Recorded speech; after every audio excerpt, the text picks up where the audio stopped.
Hi friends, welcome to இதன்ஸ் kitchen. நம்ம இதன்ஸ் கிச்சனில் உளுந்து வச்சு ஒரு உப்புமா தான் செய்ய போகிறோம்.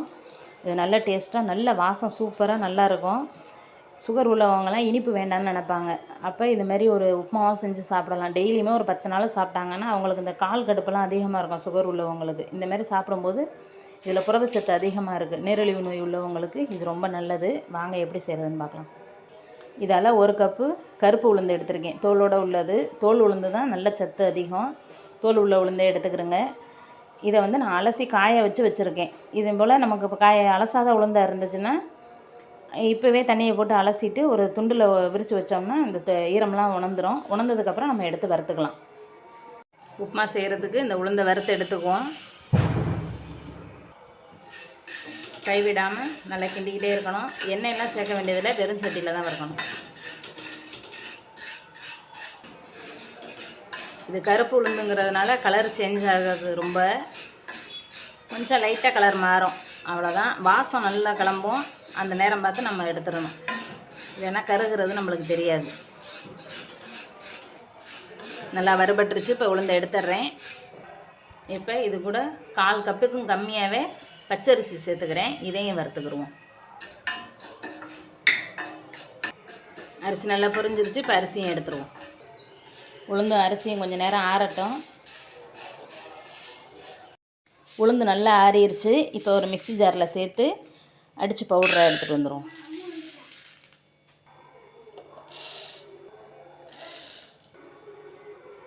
மாவை நல்லா ரவா பதத்துக்கு அரைச்சி எடுத்தாச்சு. உப்புமா செய்கிறதுக்கு கேஸ் ஆன் பண்ணி ஒரு கடாய் வச்சாச்சு. இப்போ தேவையான அளவு எண்ணெய் சேர்த்துக்கிறேன். நல்லெண்ணெய் தான் சேர்க்கணும், கொஞ்சம் கூடவே சேர்த்துக்குவோம். எண்ணெய் சூடாயிருச்சு. 1 ஸ்பூன் கடுகு சேர்த்துக்கிறேன். 1 ஸ்பூன் உளுந்தம்பருப்பு, 1 ஸ்பூன் கடலப்பருப்பு, 10 சின்ன வெங்காயம் பொடியாக நறுக்கியிருக்கேன், 1 சின்ன பல்லாரி நறுக்கியிருக்கேன், 3 வரமிளகாய். இதுக்கு வரமிளகாய் தான் நல்லாயிருக்கும். வரமிளகாய் சேர்த்துக்கிறேன்.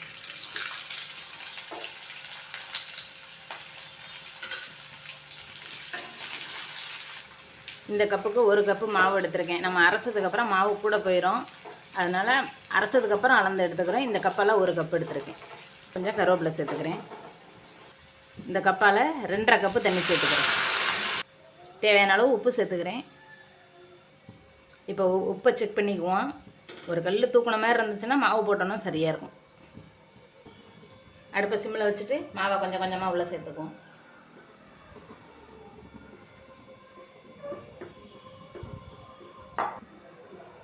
கட்டிப்படாமல் நல்லா கிண்டணும்.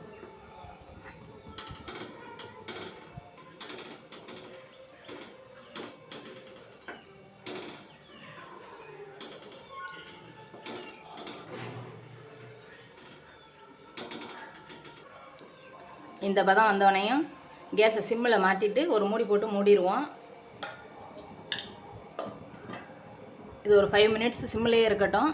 வெந்து அழகாக வந்துடும். பாருங்கள், நல்லா சூப்பராக நம்மளுக்கு உளுந்து உப்புமா ரெடி ஆயிருச்சு. இப்போ கொஞ்சம் மேலாக மல்லித்தலை தூவிட்டு இறக்கிடலாம். கேஸ் ஆஃப் பண்ணிவிட்டு பாருங்கள், நல்லா சூப்பராக நம்மளுக்கு உளுந்து உப்புமா ரெடி ஆயிருச்சு.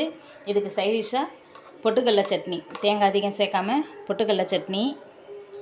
குழந்தைங்க கேட்டால் வேணால் நாட்டு சக்கரை தொட்டு சாப்பிட்டுக்கலாம், ஜீனி வச்சும் சாப்பிட்டுக்கலாம். இது ரொம்ப சூப்பராக இருக்கும். இந்த வாசமே சும்மாவே சாப்பிட்றலாம். இந்த இதில் இருக்க வாசத்துக்கு இது போல் நீங்களும் செஞ்சு பாருங்கள். சுகர் உள்ளவங்களாம் இந்த மாதிரி டெய்லி 1 கப்பு டெய்லி காலையிலேயே சாப்பிட்டா இதில் அதிகம் புரதச்சத்து இருக்கிறதுனால அவங்களுக்கு இந்த கால் கை கடுப்பெல்லாம் சுத்தமாகவே இருக்காது.